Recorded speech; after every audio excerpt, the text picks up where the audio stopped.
There we are. Well, What's hey, up, everybody. guys? How are And y'all? Right.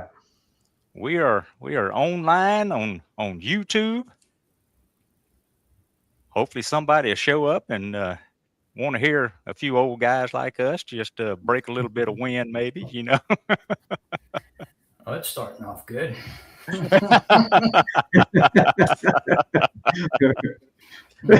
Oh my goodness. Yeah, that's right.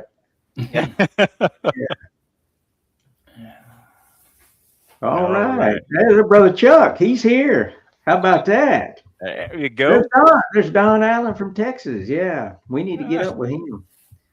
He says he and Claire and I are sitting here excited and waiting for it. Oh, that's fantastic. Thank you so much. Don, Claire, we sure appreciate you guys, coming in and visiting with us. I was telling Uncle Brad over here about your channel last night when we visited, and I just got through visiting with Robert here just a little bit, and told him about your giveaway and your subscriber thing. So when we get a few more people in the house and showing a little bit, then we will tell everybody what it is that you've got going on. And appreciate you guys stopping by. Thank you. All right. Yeah, we got a few people showing up. I subbed last night, Don, and hey, brother Sam. How about that? We're going to have a full house here before you know it. Here we go. Yeah, I can see a lot of great men up there already. Yep, going to be good. Rivers and recurves. There's Al. Hey, Al. Thanks, buddy. Glad you could show up. Yeah, there's brother Tony. Here we go now. Tony. Me and Sam real soon. Guys, here. This is overwhelming. It really is. We have been speaking in the last week or so, and the guys and I thought it'd just be kind of a three-way chat today. We didn't know we were going to have all of this. Yeah. When does turkey season start? It started yesterday here in Alabama. How about you guys? I don't think it starts here in Tennessee until about the second Saturday in Tennessee, but I'm not sure about that. I don't turkey hunt anymore. And I'm a week behind Tennessee. My brother lives out in Tennessee, and he usually calls me up when he knows that I can't be in the woods just yet and tell me about the big one that he just got through plucking. So I get teased every year from him. Yeah, last year I said I'm gonna really get after these turkeys, but after about 3 weeks of it, and then dudes outsmarting me, I said I'm going fishing. So. Well, it used to open up the last Saturday in March in Tennessee back when I turkey hunted all the time. And that was, hunting Tennessee and Kentucky has always been like the second Saturday in Kentucky. But it was always a little too late. It seemed like that last Saturday in March when Tennessee would open, that's when that first weekend or 5 days or so, we could work turkeys. But opening up in the middle of April, it seems like I have that. Late. I have that end up and won't work, So, well, lion's mane. I'm not sure which side of the screen you're looking on, but it must be over there at Uncle Brad. I don't know that me and Robert can fit into that looking good part, but I think we're all looking pretty good myself. Hey, anytime I'm on this side of God's green earth and I get to see another sunrise and another sunset, I'm a happy camper, boy. That's right. Oh, Texas starts the 28th, so that's Monday. Is that Monday? No, that's this weekend. That's tomorrow. Yeah, today's 26. Oh yeah, be Saturday. Yeah. And then looks like South Carolina, where Tony is, April 3rd through May 3rd. Yeah. All right. You turkey hunt, Tony? Let's see here. How fast he can type with 2 fingers? Because I know he's doing just 2 fingers. He can't work all 8. Guys, I'm gonna go ahead and make this a little bit of an announcement while we've got some fresh people coming in before we start running anybody off. But we got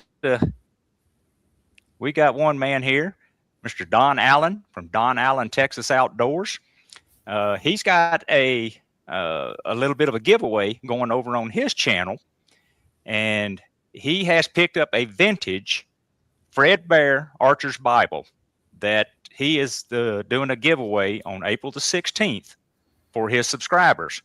So if you guys have a moment when you're playing around or get done messing with these three old goats, and if y'all would cruise over there to Don's page at Don Allen Texas Outdoors and throw a subscription toward him, like all of us, smaller YouTube creators over here, that 1,000 subscriber mark is always hard to make, especially in a niche kind of thing like we operate.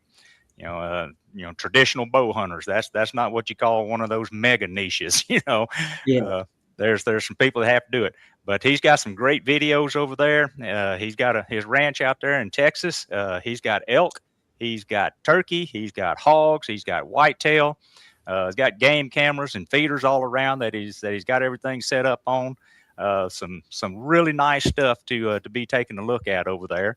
And the Archer's Bible, that ought to be on everybody's, every traditional archer's library. So go over there, visit with Don, watch him and his wife Claire as they shoot a few videos over there, and it'd be worth it for you. So I want to give that shout out to Don, and Don, you and Claire, we sure appreciate you stopping by and supporting us here at the same time. Thank you. Well, I see Anthony says he just uses one finger, so he's not amphibious. I see something that Sam is asking, says, would you go up 10 pounds in weight if you're going from 35 pounds to 45 pounds? Would 10 pounds be a problem for you? What y'all think? I'm going to let you guys answer that one first. Y'all go ahead, and I'll put my 2 cents worth in on it. Jumping 10 pounds for me is a pretty good jump. I would probably do that in a 5-pound increment. Because there's a big difference to me between 40 and 50. 40 is what I run mostly on the 3D course. And then my recurve that I bow hunt with is 45. And then my stalker longbow is 50. So when I get done with 3D, I step into my wharf at 45 and get used to that before I pick up that longbow at 50.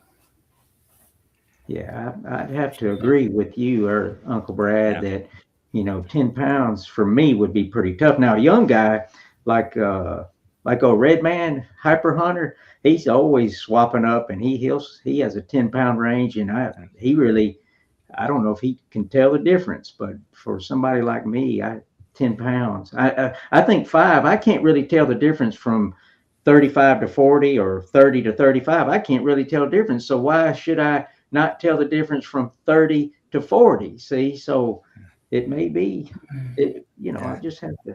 Now, guys, I'm the newbie of this bunch. I've not been doing this near as long as these guys sharing the screen with me. So I'm just too dumb to know what I should and shouldn't be doing. So the first traditional bow I ever bought is the one that's up over my head, right back over here, and it's a 50-pound bow. That's what I started with. When I first got it, I only shot 6-8 shots a day, maybe. Well, I'd go out twice a day, and I'd shoot a few times every day. Next thing you know, I'm shooting 20 down range. Next thing you know, I'm shooting 100. And now I shoot every day, and I own 2 bows. I own a 50-pound and a 55. That's what I started with, and a 55-pound longbow is the bow that I shoot every day. So I think conditioning has everything in the world to do with it. How much you shoot and how often. Archery muscles are not always there. It's a use them or lose them kind of deal, from what I found even back in my compound days. If you're shooting every day, I don't think you'll have any problem in jumping around weight. But if you're not, then you're going to need to probably stick with a little bit lower poundage. Just my opinion. I started thinking about that too. Like if you're comfortable with 45, dropping down to 35, I don't think you'll notice much difference. If you're comfortable with 50, dropping down to 40, I don't think you'll notice much difference. But if you're If 40 is your kind of max weight, and then you go to 50, I think you can tell a difference. Yeah. So I think if your maximum weight of your bow you're comfortable with, I think dropping 10 pounds from there wouldn't change much. As far as the feel of the bow, I mean, it would change everything else, arrow setup and all that. But that's kind of my thought. Like back in my younger days, 55 was pretty easy bow for me. And then I shot 45 to 50 pound bows, and I really couldn't tell a whole lot of difference in them. But now, if Robert Eaton had a 55-pound bow, he'd be struggling. and Alan over here from Rivers and Recurves, Alan makes a very good point. You know, the draw length matters a lot with draw weight. Of course it does. So weight, I am a 28-inch draw. So when I speak about these things, you know, I'm kind of, those are my weights. But you know, if you're pulling 29, 30 inches, then if you've got a 40-pound bow at 28, then you're adding 5 or 6 pounds to that. So of course, you know, the draw length is going to make a difference. Yeah. And Sam, I see you mentioned that you're 65. That ain't gonna make no headway around here because we all three of us are right in there with you, pal. I'm right there with you. Chasing him. Me too there, Brother Sam. We're just getting better with age there, though. That's it, man. We're just getting better. Yeah, Anthony's using big words here. Perishable skill. That goes back to you use it or lose it, Uncle Brad. in that Tony, man. It's kind of like them week old bananas. They go bad if you know, you can't even put them in pudding if you let them wait too long. Anthony says the sound is gone. Uh-oh. I'm still hearing all of you guys. Yeah. Let me testing 1, 2, 3, 4 tested. Anthony's probably messing with us. I bet you $5 he's messing with us. I've got everything. Well, Rivers and Recurve says he can hear. So okay, yeah. He's just messing with you, Uncle Brad. You dragging us in with you. Mm-hmm. Sorry about that, guys. Me and Robert, we're all friendly with Tony, and then here you are, you trying to make enemies here. Ozarks Woodman. Hey everyone, yeah. Ozarks Woodman. This is another good friend of mine that I found. He used to shoot traditional years back and went over into the compound world, as so many of us have. But he's got a channel, Ozarks Woodsman. That he is going hot and heavy back into the traditional world again, and he's been practicing very hard, and he's definitely making some improvement. Good to see you here, Ozark Woodsman. Thank you so much. And I see Mel's in the house. Mel's in the house. Here we go. All right. Yeah, I just subbed to his channel just a few days ago. I just stumbled across it. Yeah, nice. Well, nice I have. I think I got in on Mel's channel in the very early days on that, and I have enjoyed a lot of it. I started watching some of his hiking stuff, and he makes me feel unworthy. I can tell you that. He goes up and down some of those mountain trails over in West Virginia, isn't it, Mel? Beautiful country. Yeah, golly, he's got some. Mm-hmm. Got some beautiful area out over there, but I don't think I can hang with that. Yeah, he's probably a little bit better shape than I am, I can tell you. Let's see, Don's asking about a 2016 on a 45-pound bow, 58-inch, 27-inch draw in a black hunter.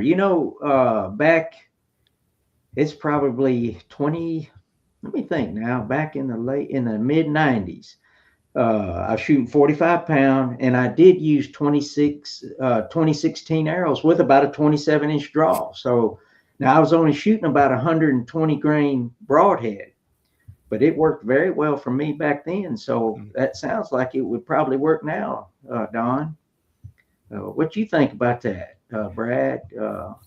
I'm trying to figure what spine 2016 is, and I don't know off the top of my head. I mean, that's what he's asking, in the 2016 aluminum. Is that Yeah, is that a thing? Yep. Yeah. Okay. Now that I'm shooting closer around 40, 35, 40-ish, a 2019 is the arrow spine in aluminum for me. So I would say that 2016 would be pretty close. Yeah. Yeah. Anthony said it's 500. 500. So And 500. Yep. That makes sense to me also. Perfect. Yep. It that sure should fall does. in there. Tony. Yep. Rivers and Recurves ask why aluminum arrows over carbon. Well, for me, carbon is just so much easier to work with. Yeah. Aluminum arrows are straight, and there's no heavy or light side to them. But they will ding up easier. They will ding in practicing in shots. But they've all got their pros and their cons. To me, a carbon arrow, it's either as good as it gets or it's broke. No in between. You can have bent aluminum, you can have dings in them, but agreed, they out of the box, I expect that they are a straighter arrow to begin with. And the spine's better. I mean, everything to me, in my experience, is aluminum arrows, as far as specs and stuff goes, are you can't touch them. But I mean, it's like the Easton X10s. They've got a carbon wrap, but it's over aluminum. Yeah, that's what all the recurve guys and compound guys shoot at distance. X10 just dominates that 70 meter, 90 meter competition stuff. Alan, I think we're all shooting carbon arrows. I don't think any of us are shooting wood. You're not shooting Robert. You're not shooting wood on any of your ASLs, are you? Well, I did mostly during this past bow season was on wood. So I like them, but I think carbon is probably more consistent. But at the shorter ranges, I think the wood. As far as traditional bow kills, I've killed probably more deer with wood than carbon, and then the majority of the deer I killed with traditional bow came with aluminum. So. Now, guys, I'm going to take a real quick second right here. If you guys look over the top of Robert's head right there, you'll see maybe a 25th of his collection. Now, this one up here, that's 50% of my collection. So, so if you guys want to know, especially if it has anything to do with a bear bow, that's the man to talk to right there.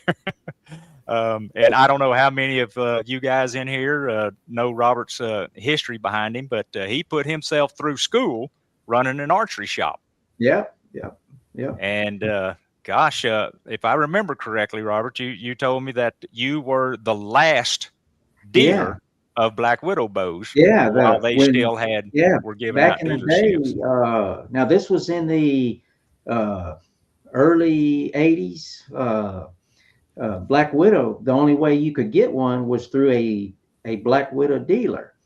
And then about that time, mid 80s, they decided that they were just going to get all bows straight from them. So, but I was the last Black Widow bow dealer in the country is what they told me. You're the last one. So when you sell your last bow, all the bows have to come from us as far as for sale. Did you keep that last one? Did you sell it or did you keep it? Oh, I sold it. Did you really? Needed the money. Back then, they were special order, though. I mean, what somebody would do would come to you and put the specs down, and then you would send that spec to Black Widow, and they would make an FFL dealer these days, isn't it? Yep. It was they were the nicest people too, and the turnaround time was pretty quick. Now I imagine turnaround times probably months on a customized bow, but back then it was just, I think, a month or two. Yeah, I think most everybody's about a year out or close to it. Give or take a few months right now. Yeah. And Don asked us about broadheads. What do you prefer, 2 or 3 blade? Personally, the only way that I would go over 2 blades is maybe for some bleeder blades on a 2 blade broadhead.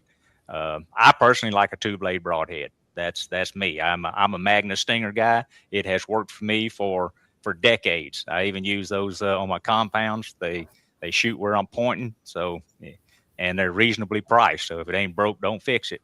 In my book. Now there's a lot of guys out there. The big Simmons broadheads now. It's hard to beat the cut that's on some of the land sharks and tree sharks and some of those guys too. But I'm a 2-blade guy. I don't know about Uncle Brad and Robert.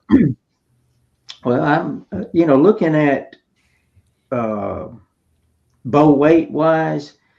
If you're like me shooting 35, 40-pound max, I think, and I'm going by a video that I saw from Jeff Phillips, just probably about the beginning of bow season. And he said that if you're using a lighter weight bow, he did a little quick review or test on his channel where a 3-blade broadhead, like a woodsman, was showing more penetration than a single blade. So long story short, I said, I'm going to try this 3-blade. And I didn't post this video, but I stuck a doe the second week of bow season with that 3-blade broadhead. And I just didn't get very good penetration. So I went back to the 2-blade. So I'm blaming it on the broadhead, but it was probably shot placement. But I'm thinking a 3-blade, going by Jeff Phillips, is a better broadhead for a lighter weight bow than it would be a single blade. And it seems backwards, but he showed it. He showed it on his channel, so y'all might check that out. And Al, I'm going to absolutely agree with you. Rivers and Recurves says that those Simmons heads, I think, is the one he's talking about, that they're hard as heck to sharpen those. And I agree with that. It takes pretty smooth stroke to be able to get around those curves and stuff and keep them consistent. That's another thing that I really like about those standard 2-blades. I can put an edge back on my Magnus, pretty simply, Yeah, soft steel's a little easier to sharpen, but I ran sharks safaris this year for the first time, and believe it or not, I used a Rada. They're like $16. It's just 2 wheels, and you just like an old timey sharpener. I used that to sharpen those Simmons. And it got them where it would cut hair, and then I'd strop them. But there's a lot of good videos on sharpening them. Check out Chris Spikes. He put out a video about 8 years ago on sharpening a Simmons broadhead, and that's the best video I've seen on doing that. So look him up, Chris Spikes, and he gets them sharp, and you can see what happens when he uses them on them deer. So, but I'm noticing Rivers and Rickards asking about Bob Lee bows. I've got 2 of them, and but I've only hunted with one of them maybe 2 times. So, but that is a sweet bow, and I guess Bob Lee was the original maker of wing bow.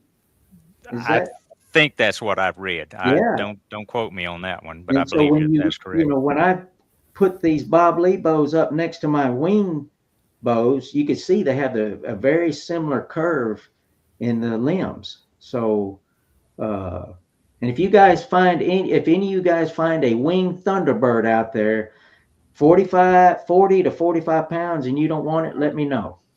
Those are. Where you going to put it? Those are amazing bows. Wing Thunderbird.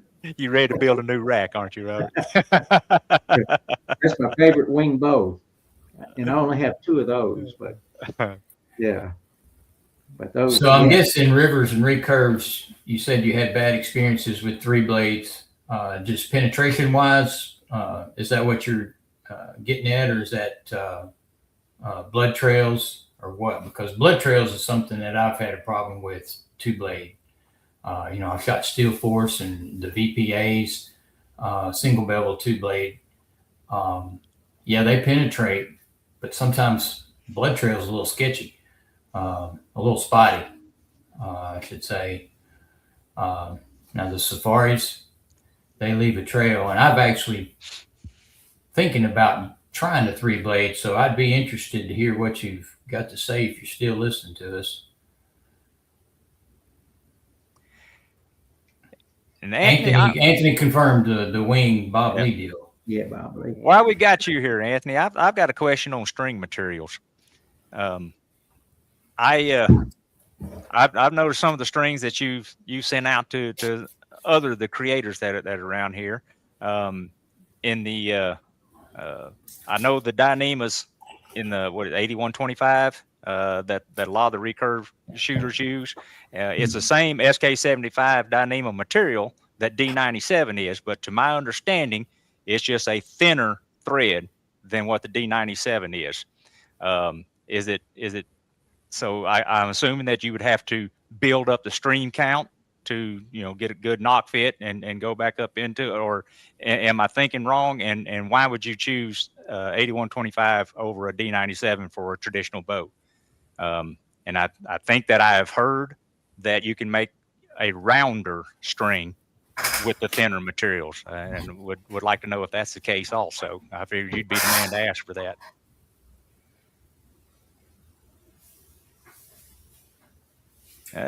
Al says he's a Zwicky guy. There ain't nothing wrong with those Zwickies, I can tell you. Zwicky's a good broadhead. 6 deer and only had one decent blood trail, he says. Was that the Winslow Woodsman? I guess. Maybe. Anthony, thank you for confirming that for me. Having said that, I assume that you would choose the 8125 over the D97 because it makes that rounder string. Mm-hmm. So, yeah. I mean, I'm early into my string building days, but I build the B55s and D97, but that's the only material that I've used. Robert, I know you build some strings also because you got a real nice Flemish Twisted Turtle out there. Brad, I think you buy most of your strings, do you not? I do. Of course, you've got a life. Me and Robert, we're kind of leisurely around here. You don't have time to just sit back and twist up strings like we do. I don't know if I have a life or not, but there's some things I want to fool with and some things I don't. And that's just something that I just soon to get Anthony to build them for me. Yeah. Backing up, I noticed Ozark Woodsman was asking about those Montana bows.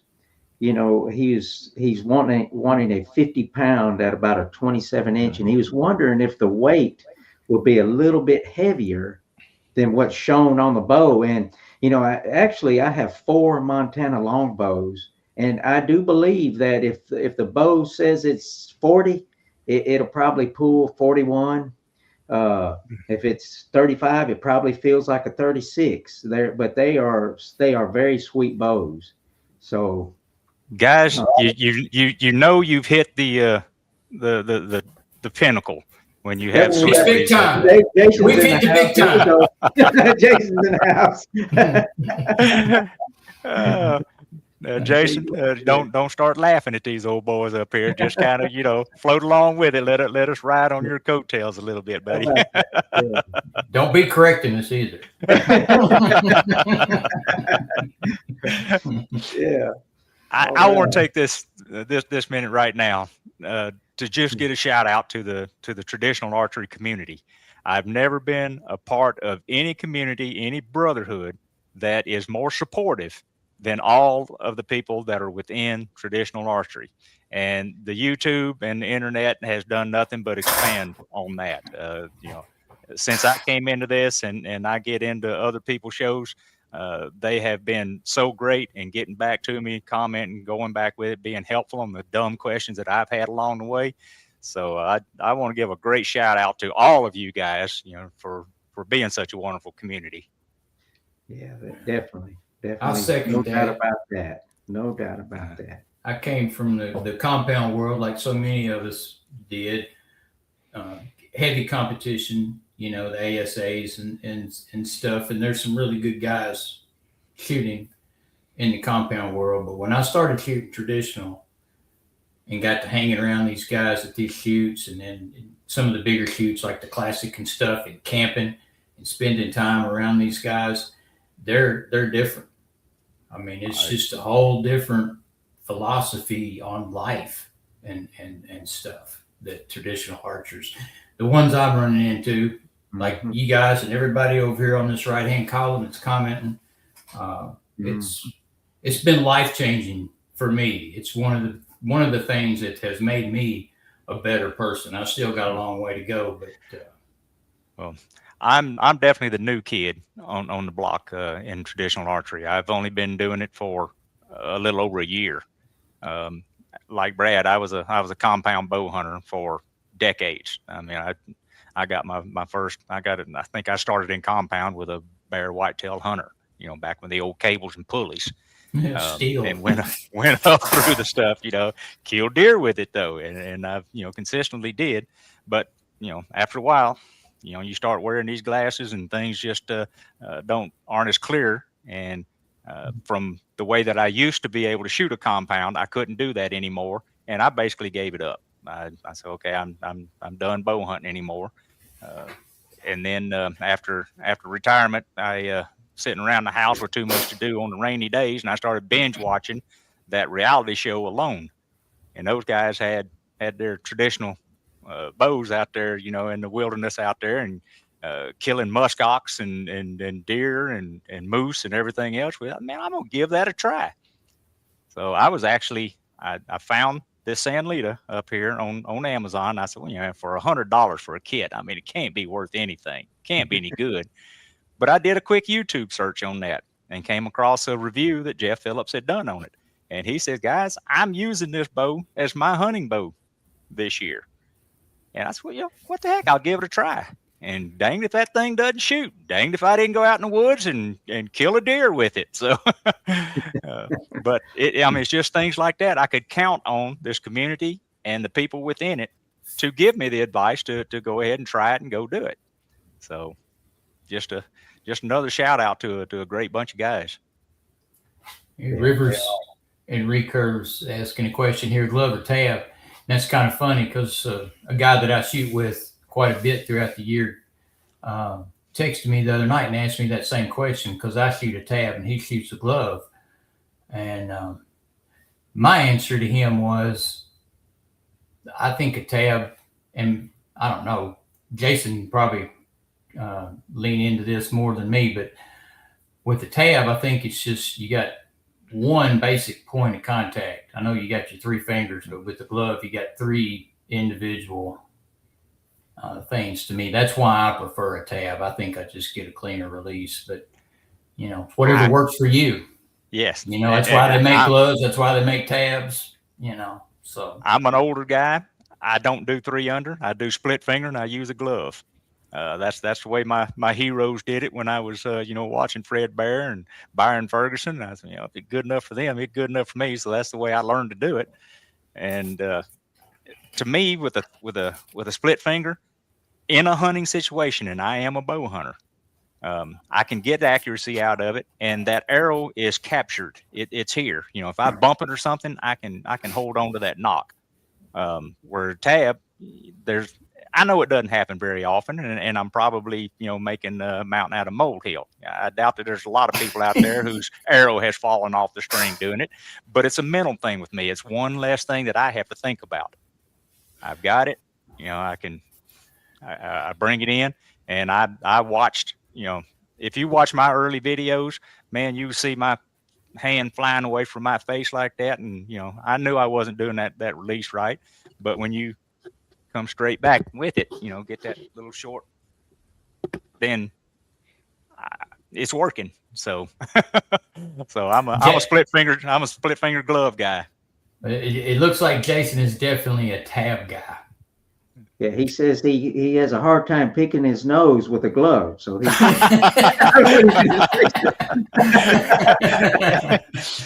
got to learn to use that thumb. Yeah. Oh. Mm-hmm. Don, getting back over to your channel here just a minute for some of the new guys that have come into it. I know I was telling the crew that was in here earlier about your giveaway for your channel, for your subscriber push to break 1,000. So hopefully they will get on over to your channel and subscribe to that and push you over the top. The channel is fantastic. And on your farm, I know that I've seen pictures of elk, turkey, whitetail, hog. Do you have more on there? Is it a private ranch? I know you own a ranch, so yes, it's private. But do you open it up to hunts, or is it your farm to hunt?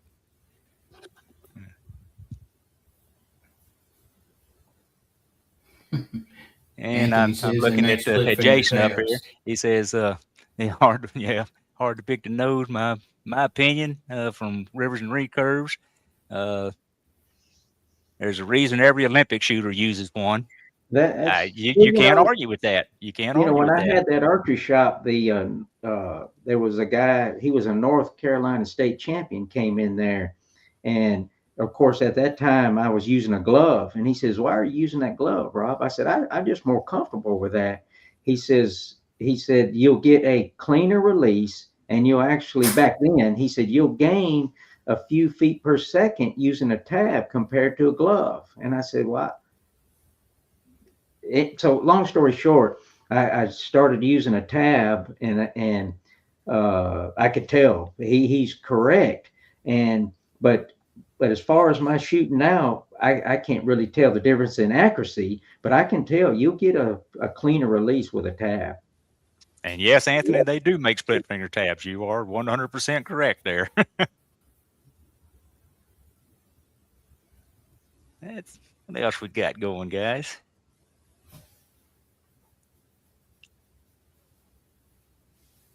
And I'm gonna pop this one up there real quick. Yes, Don, it is true. I love the fact that that we have a light in our heart for Christ our Savior, and there's a big portion of it. I don't push my religion a whole lot on other people, but every time another animal bites the dust out there, I thank the good Lord for that opportunity, 100%.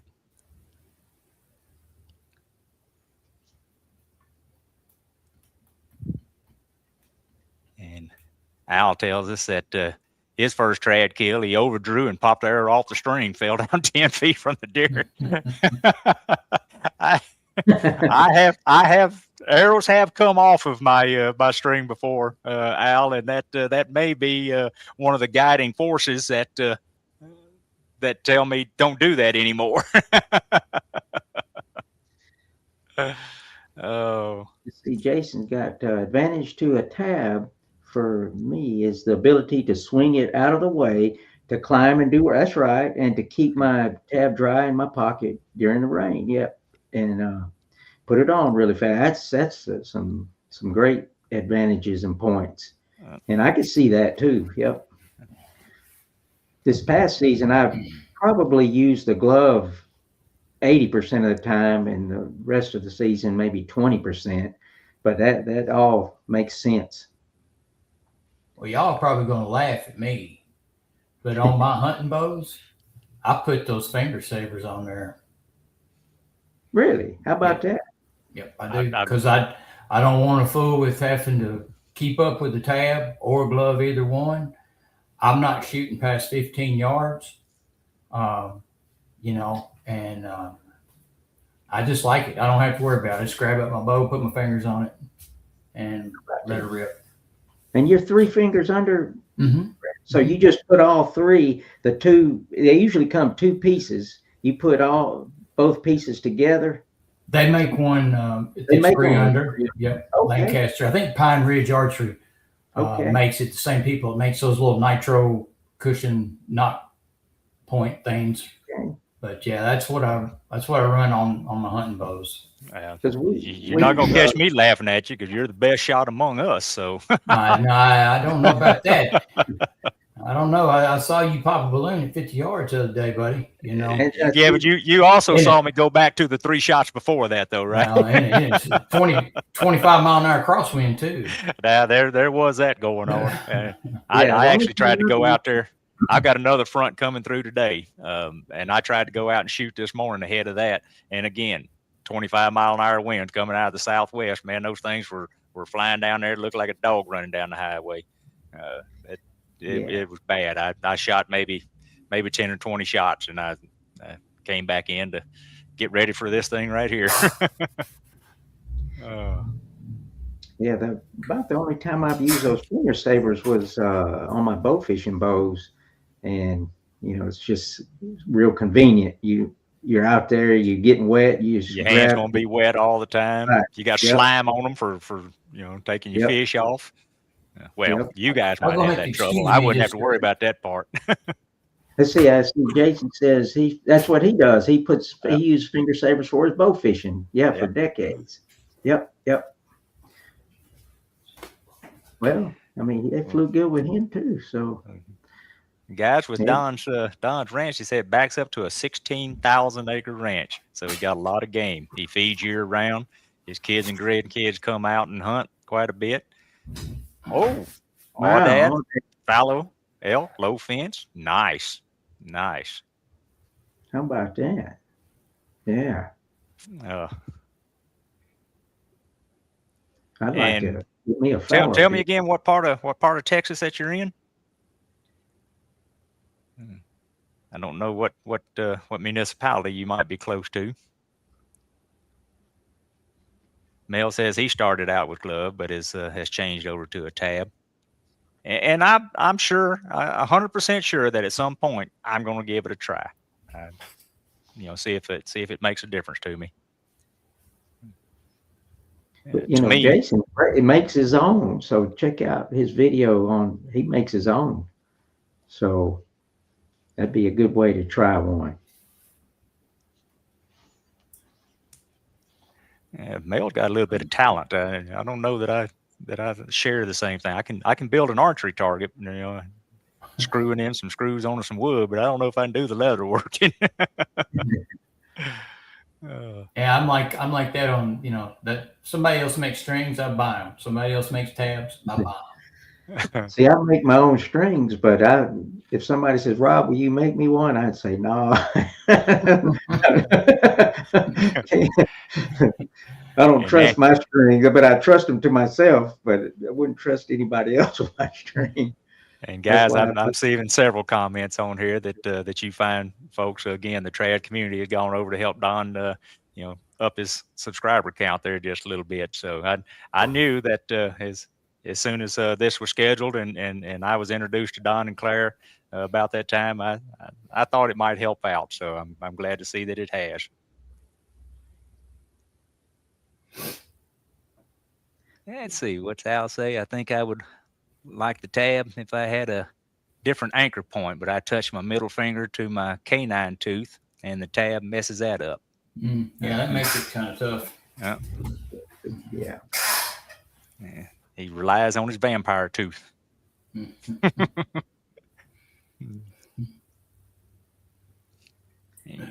Guys, while we got a little bit of a lull here, if you think about it, there's several of you on here that are already content providers.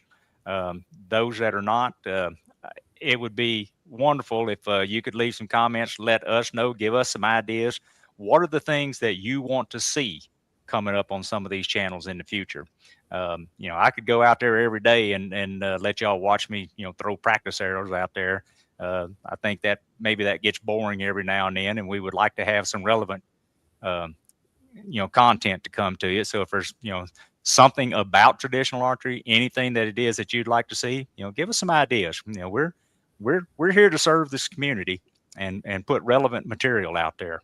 And, we don't want to put stuff out there that's going to bore you and drive you away. So if you don't mind. Al, thank you very much for coming in. We really appreciate that. Thank you so much for the support. We're going to try to do this a monthly event. So we're looking at being the last Thursday of each month at this same time to to host this little party. So if you can all come back, we'd appreciate it. See you next time, Al. Appreciate you. Yeah. Yep. He's got a good channel too. Yes, I enjoy it. And Rivers and Recurves, along with his a couple of his buddies, they have a weekly live event. They cut a lot of wood, so they have waste wood and stuff going over. So they have a party with their waste wood. They build them a big bonfire and crack a few cold Miller Lights while they're out there and shoot their bows out in the work light lit area. So it's kind of fun. I've joined in on several of their live events. Yeah, I see my buddy up there, Justin, Justin Iverson. He's the guy that makes the pro silencers. And if you guys watch my videos, you know of pro silencers. Yeah, we've seen it. Yep. Yep. And the other day when I was messing with one of my bows, it was something that I discovered about pro silencers that I haven't discussed in any of my videos. And it was like, wow, you can take those things out of a string and put them in another string and never even know you've moved them. Really? Yes, I'm serious. I mean, they stay together. So, I mean, I don't know, man. I love Justin to death. We camp together, man. He's a great guy, and his product is off the charts. I mean, there's nothing else that compares to it. I mean, to me. So, and they're $10 plus $5 shipping. The price is hard to beat. It really for Navajo is. wool. I mean, so he's my only sponsor, by the way. That's something. Jason, my daily shooter is a 55 pound. I think Robert and Brad, I think you guys go in the 45 pound range. Is that correct? I'm more 35 to 30, 40. okay. Yeah. Yep. For 3D and indoor, I'm right around 38 to 41. For hunting, 45 on my recurve and 50 on my longbow. I've got a 50 and a 55, and honestly have not thought about going down below those. My shoulder's still working, pretty good, and I try not to use my shoulder for much of the draw power on that thing. I try to do that, through the back muscles coming through, and try not to put any extra stress on the shoulder. So honestly, I've never had any trouble in the 50 to 55 pound range. You'll see. And that's at 28 inches. Yep. If you go on Facebook and you post something that you're shooting, say under 40 pounds, you'd be surprised how many negative comments you'll get on that post. I mean, it's amazing. What they tell you can't kill the deer that you've got. You can't kill deer with something under 40 and all this. And I've killed, I ain't killed a lot, but I've killed 66 or 67 deer with a bow and arrow with a traditional bow, and 90% of them came with a bow under 40 pounds. So I'll tell you a story. A buddy of mine here in Clarksville builds self bows. It's all he shoots and all he hunts with, basically. He shoots some more stuff, but he killed his 100th deer this year with a self bow. That's amazing. That's awesome. He was like 32 pounds because that's all he could pull, because he had shoulder surgery like 8 months prior to deer season opening. And he killed, I don't know how many this year with that 32 pound self bow. Yeah. 6, 8 probably. That's amazing. I wished I could shoot 60 every. If I could shoot 70, I would, but it won't work now. Yeah. But if I could, I'd do it. I'd shoot the heaviest weight I could shoot consistently and accurately is what I would do. If I remember right, I think Jason's. Yeah. I think Jason's bows are from anything from 53 to 57. I believe is what I've heard him say. Yeah. But he sure does. He shoots very well at that. So I wished I could do that. I would. And But yeah. Justin's Well, asking now about ILF bows. I have never shot an ILF bow. I'll have to let Uncle Brad take that one. Well, I've got a CD 25 that I shot indoor for several years. And I shot indoor nationals with it and stuff. And I liked it. I've got that Satori now with the Uka limbs on it. And me and that dude are just not, we're just not juking and jiving at this point. And it's funny you asked that, Justin, because I'm seriously considered just selling that thing and just shooting wood, custom made bows from here on out. But I don't know what it is, but I thought me and that Satori would juke and jive, but not yet. Yeah. You do any ILF, Robert? Well, I have. Let's see. I've got a Satori, and I've got a couple of them Chinese bows. I think Robert Carter received one recently, a Sanlita. Sanlitas. Yeah. Sanlita, I watched Roberts on that. Whichever one that was. It was the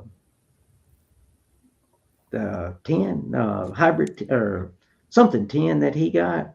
I've got one of those, and that is a sweet shooting bow. He was right on the money when he did a review. That is a sweet shooting bow. So I can't tell it any different than the Satori's. And I do have a T-bow that I know Anthony Forfair's got a T-bow, and that is a sweet bow.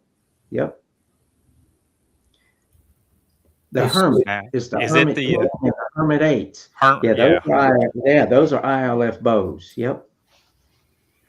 The T-bow, is that riser forward design, kind of like the no, it's really I think a twin to the Satori.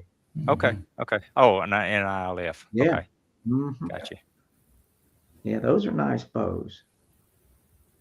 Yep. I just haven't, I guess, really given it enough effort yet to see, because I shoot that CD with, I mean, it's a big old 72-inch bow with Wild West Winx limbs on it, and I shoot it really well. I got to spend some more time with this Satori and get some arrows that'll work with it. But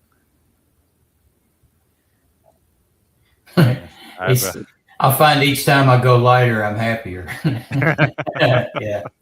Yeah. Looks like, yeah, Sam, that was a 10 that Robert Carter had, that Hermit X10. Yep. Mm-hmm. Sure was. Yeah. See, who's that? Wade. Wade says, I had one ILF trad bow, but it gave it to a family member. He had enough of it. Yeah, the Hermit. Yeah, that's right. That's what Sam said. That was a Hermit. Yep. And yes, Don, that's the thing about the black hunters. If you don't get one of the, like a Galaxy Ember or a Big Jim Elite or something like that, they don't always come in the poundage that you order. So that's the one drawback about getting the production bows, the Asian made production bows. It's almost a crapshoot, but you kind of have to try to go in a range that you feel comfortable with, and then pick the one in the middle of that range, I think. But they are great shooters. It's one of the Big Jim Black Hunter Elites is what I shoot as my daily shooter, and I love the thing. It points well, a little bit loud. It's got a little bang to it for a reflex deflex longbow, but I think if something is not too spooky, not too jumpy, I think a 2-blade's going to be going through its rib cage, because the thing will put it there. Justin says the Tau or T-bow, whatever it's called, is heavier. Yeah. So is it magnesium, or the Satori is aluminum? Is the T-bow magnesium? Sure. Yeah. Anthony tells me to change the grip. Change the grip on the Satori might help. That's a thought. That's a good thought.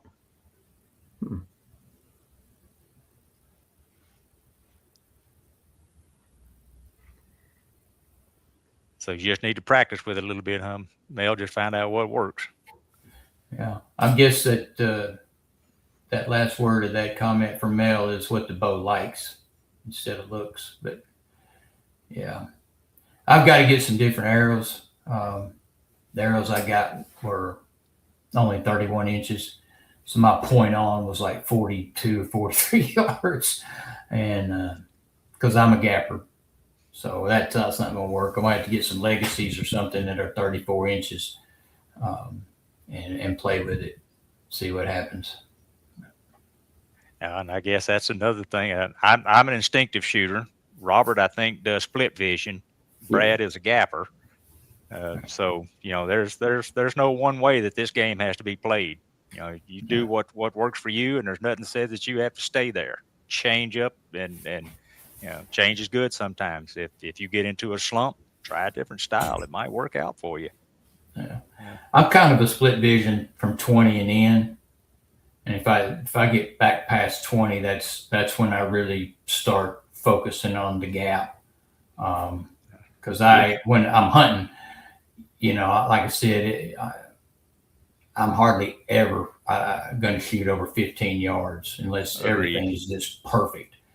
And that's a split vision deal for me too. I mean, I see the arrow, and I focus on what I want to hit. And I guess that's what I call split vision. I don't know. Maybe that's not it. That's another one that I find just a little bit amusing in the compound world, where if you don't have sight tape going out to 90 or 100 yards, then you're not hunting. You need to drop another $2,000 to get another bow. But back in the day when I first started this stuff, it was still a short game, even with the compounds they had at the time. But with 50% let off, and it wasn't 20 yards in timber. There's very few times that you'll get beyond that and have a open enough shot to lob an arrow in there traveling at about from 150 to 175 feet per second. You're going to get some arc on those things for anything over 20. And I'm the guy that sets up for 10-yard shots, and I can push it to 15 maybe. And it looks a lot different in the woods than it does standing in your backyard. 20 yards doesn't look that far when you're in the backyard, but when you step inside to in the tree line, 20 yards is out there a little bit. It is. That's right. Once I pick up my hunting bow, I very rarely shoot off the ground. I climb my stand and I shoot, excuse me, all my practice stuff out of a tree stand. Because everything changes once you get up there. Everything looks different. You're not looking at that broadside deer on the same level. And it doesn't matter if you're 10 or 15 feet. Everything changes up there. So yes. And Don bless you too. We hope to see a lot more of you. I think we can develop a kinship here. Appreciate you stopping in. Yeah, thank you. Yeah, and good to see you, Sam. And I've got a new channel you guys got to check out. Now, it's a fishing channel. It's called Fishing with Robert and Sherry. So if you guys want to see some fun fishing, check out Fishing with Robert and Sherry. And don't be laughing now. No. I've watched several of the videos. I get a kick out of it because Sherry will put you in your place, buddy. You don't be throwing any baits where hers is going in. You don't like it when you catch more fish than her. But y'all check out that channel. Oh, it's a fantastic show. I enjoy watching it. Yeah. From a guy who is a lousy fisherman, I'm hoping I can get a few pointers from you guys, because my brother used to tell everybody that we all love hunting and fishing. He said my brother put a fishing pole down to shoot a turtle off the logs. I'm much better at pulling triggers than I've ever been flipping jigs. But Yeah, I agree with you, Anthony. 8 to 13 yards is a sweet spot. Yeah, that is. Deer I put down this year was 12 yards, and she traveled maybe 30 yards, and wasn't it was a really nice blood trail for that whole 30 yards. I could watch it from the tree stand. So nice. I totally agree with you. And that's the stingers you shoot. Yes, I shoot the Magnus Stinger 2 blades, but I used to shoot 100 grain Magnus in my compounds. They always shot right with my field points. They were easy to tune. So when I started in this, I just I said, why change it up? I can get them in 150, and that's the way I went. I ran some Magnus back in the compound days, some, but the Winslow Woodsman is what I ended up with. That's the last broadhead I was running out of my compound back in the day. But after Don is saying his wife's a Cajun. We were in Louisiana last week there, Don. So I've got a video coming out in the morning. It's Fishing Lake Pontchartrain. So you have to check it out there. We were there for 3 or 4 days. So but yeah, I love Louisiana. Definitely a sportsman's paradise. I mentioned to Claire in an email that I had with them that I graduated college in Monroe, Louisiana, and I think she said, Don, you were originally from Shreveport until you moved to Texas. Well, I spent a way more time than I should have down I-20 in Bossier City at the Louisiana Downs. I should have been back in classes than sitting at that horse track, but I spent a little time there. Oh. You got to entertain yourself somehow when you're 18, 19, 20 years old, I guess there's a lot worse things you could have been doing. Well, we won't get into that. I was probably doing some of that too, Uncle Brad. Well, we grew up in that time frame. Yeah. Yep. I do thank the good Lord that I'm here today to share all this with you guys. Oh yeah, despite my best efforts, I'm still here. Oh man. Well, guys, we're about an hour into this thing. Uncle Brad, I know you have got work to go to. You get up about 4:30 every morning. Yeah, I do also. I get up between 4:30 and 5, but I get up and pour myself a cup of coffee. I think you're having to get ready and go out the door and go earn a living. No, I work out, and then I come back upstairs a little bit before 6, and then I have my coffee. And then Got you. I head out about 7 to hit the work trail. But yeah, the only workouts I do anymore is on this several hundred acres I got back here behind me, climbing up and down these Ozark hills and through the ditches and the trails. That's where I get my exercise in anymore, and I'll take that any day. Robert, you take Justin's question there. The most interesting boyer you've had a chance to meet. You guys aren't going to believe it. I had the privilege. I know what's coming here.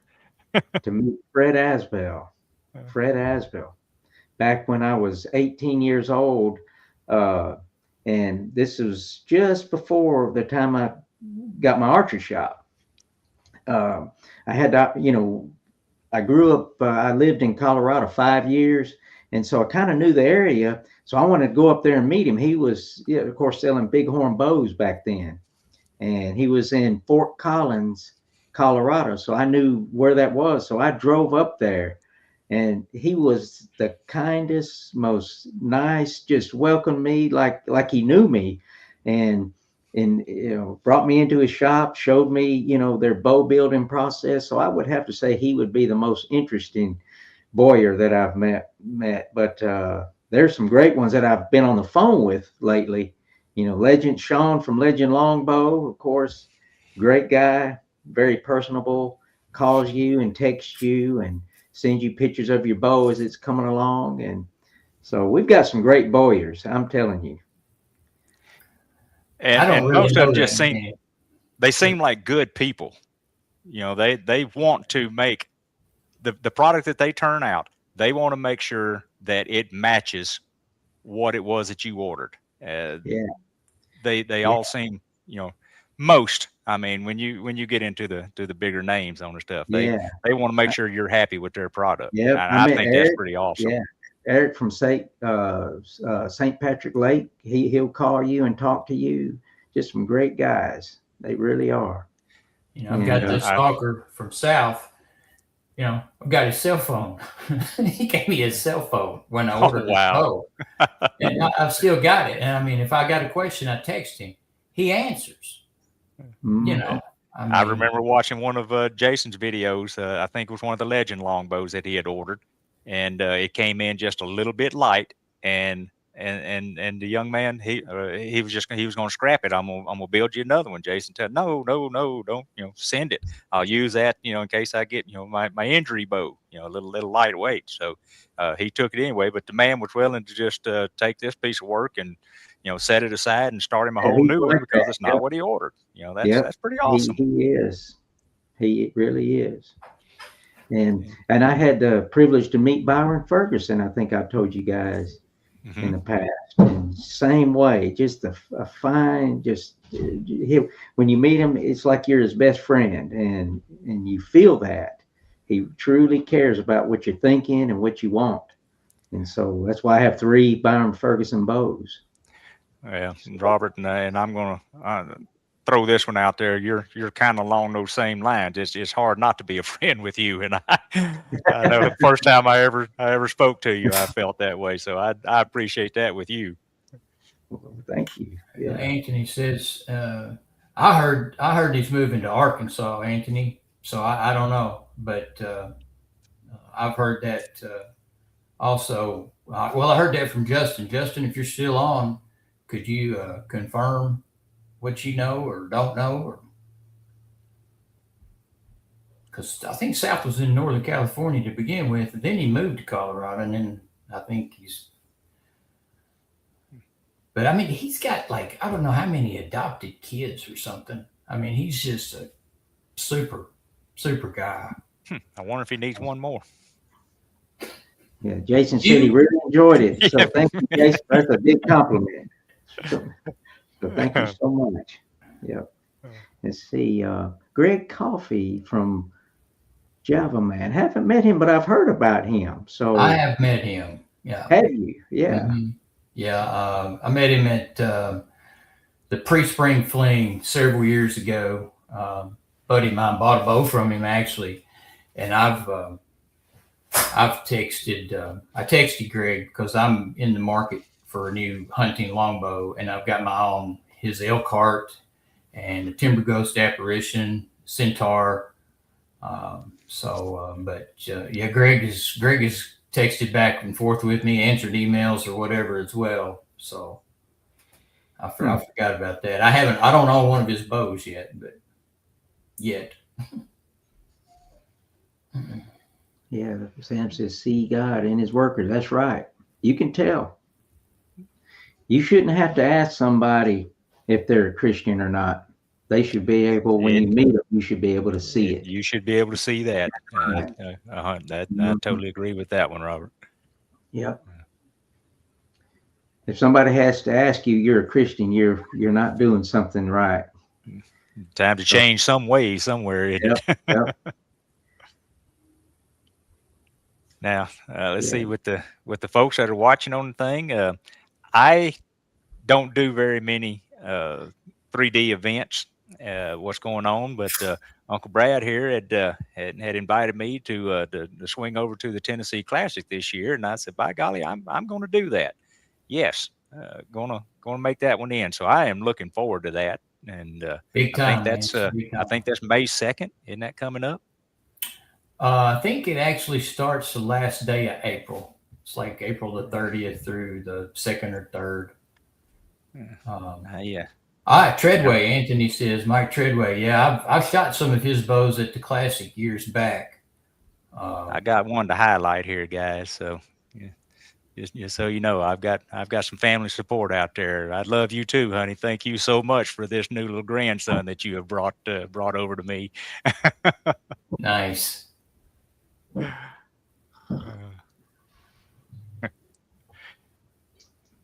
Man, coffee's good, guys. Got mine right over there too. I could drink coffee all day. I do. I And I do. don't care what temperature it is. It could be 100 degrees, and if you're drinking coffee, I want some.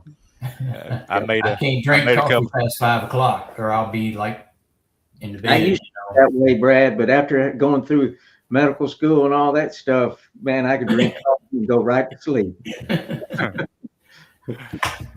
I made a cup before I came out here. Now, believe it or not, here in South Central Missouri, we hit 92 degrees today here. 92 degrees. 92, wow. Now, come Saturday morning, it's going to be 32 degrees.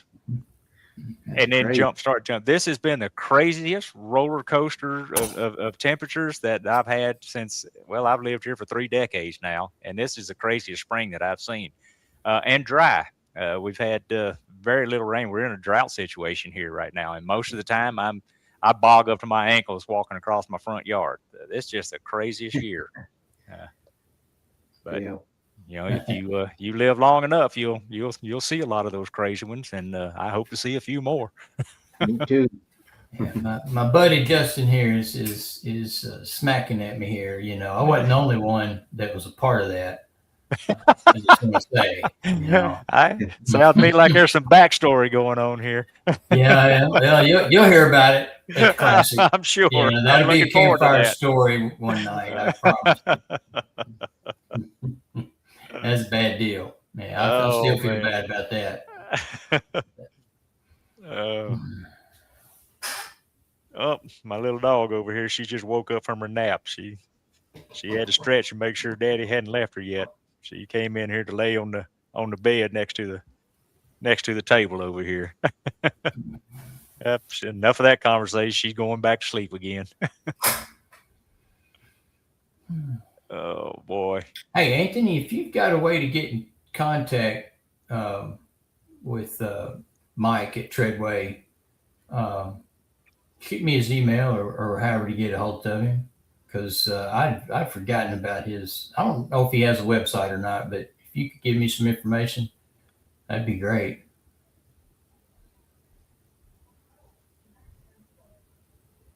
Is this some more of your family recruit? This last comment came in. I don't think that one's mine. BP Gaming. I don't recognize that one. No, if that is one of mine, throw me a name up there, because I don't recognize that handle on that one. No, I don't. Mine, I don't think. That might be my smart aleck son. I don't know.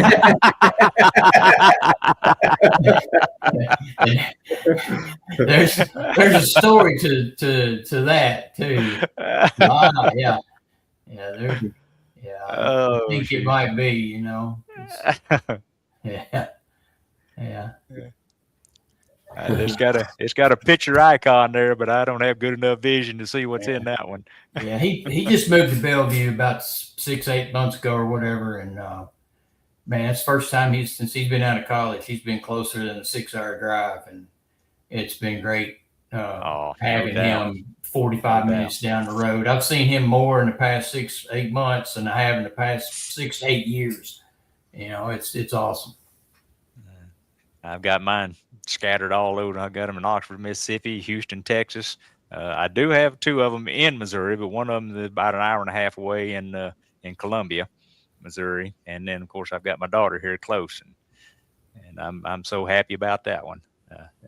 Family means everything, and it's hard to stay as close as you'd like to when they're scattered about like that. But I got this little grandson coming up who I'm going to teach the way of the woods and the rivers and the creeks and the ponds, and we're gonna get into some trouble. I can tell you right now, and I'm looking forward to it.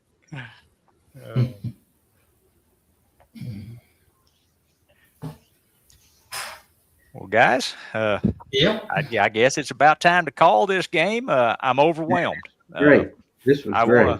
I want to thank all of you so very much. First of all, I want to thank my honored co-host here. You guys for agreeing to come on board with a knucklehead like me who doesn't know any better to come do this stuff. That means a lot to me. I appreciate that. And for you guys that have been so wonderful in the communities to support our channels, I sure do appreciate that. If you guys could spread the word for us a little bit, help us build these channels just a little bit, so we've got a little bigger reach. It'd certainly be appreciated. Thank you all so much for helping Don out to get his to reach his goal out there. And hey, you got a shot at getting that Fred Bear Archer's Bible also. So appreciate all of it. And, well, thanks, Tandy, for asking me to be a part of this. I'm honored, truly honored. I appreciate it. Yeah, it's great to hang out with you guys. Absolutely. Yeah, looking forward to the next one. So it'll be the last Thursday of each month. The last Thursday of each month. All right, 7 o'clock. Central and time. if you guys have other topics that you would like to have either discussed on this, or again that we can make some videos that you would like to see about, all three of our channels, and we talk all the time too, so we'll figure out who's better equipped to make some of these videos, or maybe we can even do a collaboration on any of it. But let us know any topics that you'd like either discussed or some videos to put out. We would appreciate it. It'd be a big help. Yeah. So, well, we'll call that the end of this one. Thank you all so much, and we'll see you a month from today. Appreciate you. And all right, love you guys. Thank you so much. Like I always tell you on the videos, y'all come back. See you, fellas. All right. Good night.